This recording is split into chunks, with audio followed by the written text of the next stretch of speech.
Ladies and gentlemen, it's been a very interesting few days in Marvel Contest of Champions, and I feel like one thing that's become really clear to me over the last few days is really how big the spectrum of players is in Marvel Contest of Champions, and how, depending on where you are at in terms of the progression spectrum, and also, you know, whether you are a free-to-play player or the blubberiest whale, everybody has different views on what they're looking for the game, and a completely different agenda on what they want to see in the future development of the game.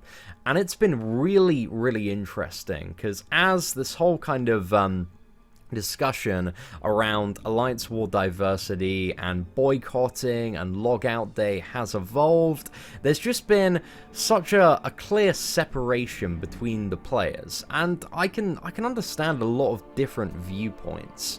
And it's been a very, very interesting one to follow, but at the same time, it's really, really tough to feed back to Kabam exactly what we, as the players, want out of Marvel Contest of Champions and want to get out of Kabam, when we as the players are such a dispersed group of people. There are just so many different people with different agendas. Like, one of the things that, you know, personally I really, really want to see is the removal of stuff like items and boost in Alliance War. And when you enter Alliance War, you're just given stuff. So stuff is, everybody has the same amount of items, the same amount of boosts. You're on an even playing field.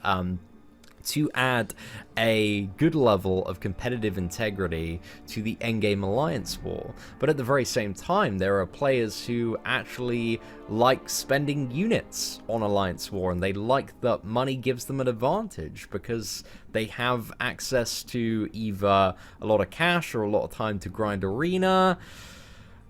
And yeah, it just ripples out. There are so many different scenarios where people disagree and have differing opinions, and this is what I think is making it so difficult to really get an effective message across to Kabam, because there's so many different ways the message is coming from, and there are so many different messages that people want to send. And it's really difficult, man, really difficult. I think that everybody playing this game that really likes Marvel Contest of Champions really does want two things. And those two things are Kabam to be the best company that they can be, so that Marvel Contest of Champions can be the best game it can be. And I think in terms of a lot of the business decisions that have been made this year, it just seems like it's edging toward the opposite direction of what we'd like it to be. There's a lot of stuff, and we've got an archive of wonderful video guides covering all sorts of the news that's just been increasingly taking the piss this year. And I feel like the Kabam CEO video really captures a lot of the annoyances that we've done, and I love making those videos because it's just, you know, a few minutes for me to go completely savage on what I believe the higher ups at Kabam are honestly like saying on a daily basis. Maybe in, you know, significantly more polite terms, but who knows, man? They might just be having a proper fucking giggle up there, because most of the time it does feel like that. But at the same time, having been to New York Comic Con last year and met a lot of the team that work on Marvel Contest of Champions, there's also, in terms of Kabam as a business, there's the people that will do stuff like, you know, just make the characters and design stuff and do all the art and animations. And there are a lot of really, really great people that work for Kabam that I really, really enjoy. The problem is, Kabam, being this huge faceless organization, you've got these people higher up that are making all sorts of just absolutely appalling business decisions, at least in my opinion, kind of ethically speaking, but I'm not even too sure if that's the correct word to describe it. Just stuff that I look at and I'm like, really, lads, this is properly taking the piss. And they just have no face and no presence and just never come out of the shadows. And it's just annoying, man. It's just so incredibly frustrating. And you're like, I want to get to these people. I want to communicate with them. And the way to communicate them is they only know one language, and that's money, ladies and gentlemen. And the whales in Marvel Contest of Champions, they're big. They're blubbery. They're fucking huge. They've got so much money to spend. Some people look at me, they say, Seatin, you're a whale. I'm like, I spend about $400 worth of Clan HQ money on this game every single month. And in comparison, like that barely touches the sides, man, when you look in comparison to like some of the huge whales. And even if you look at the scale of like somebody like, you know, Crystal Opening Whale, what he spends on the game, there are bigger whales than Crystal Opening Whale. There are many whales who just don't make videos at all, and they hold the power, man. They have the vice. And a pay-to-win game where they're getting huge advantages, they're getting the 5-star characters before everybody else, they can lap up all of these ridiculous offers. What are we gonna do, fam? Like, yeah, you know, your man spending $400 in his parents' garden, and I assume a demographic that's mostly casual spenders / free-to-play.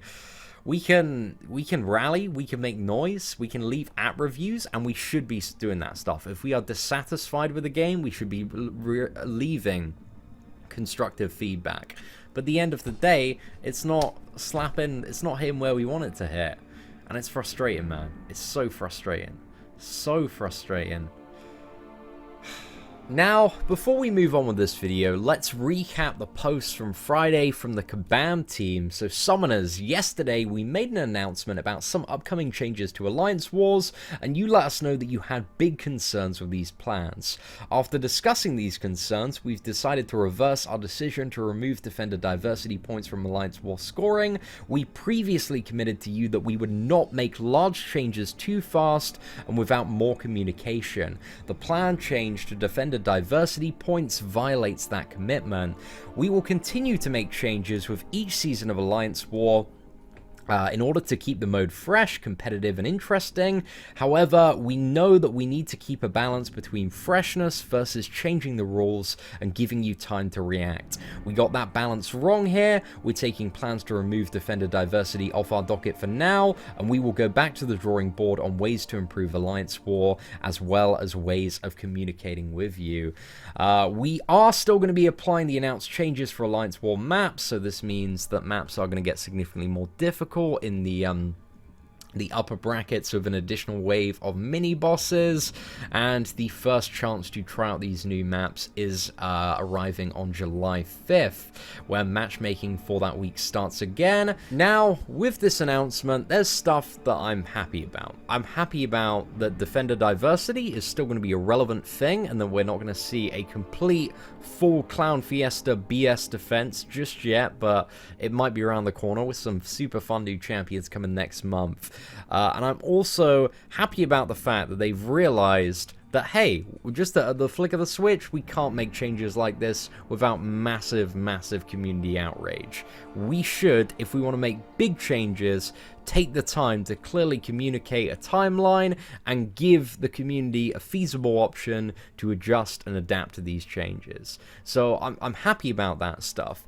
There's also some stuff that I'm not super happy about, because I theoretically think that the new Alliance War changes and that the mentality of alliances shouldn't be able to 100% Alliance War is just going to build on top of that increasing frustration and pressure and stress that a lot of people have been suffering from in endgame Alliance War, and you can really feel it. We've had so many people quit, and I know players that I never thought would be taking a step back from high-level Alliance War gameplay, have just moved down, have just decided that they're absolutely done with it, and just cannot deal with the stress of Alliance War on a day-to-day basis. And I do believe that new changes are just going to push, with additional mini-boss nodes, are going to push it even more in a direction of, okay, this is an additional point where you need to buy health potions, you need to heal up in order to, maximize the chances of you getting a one-shot on absolutely everything.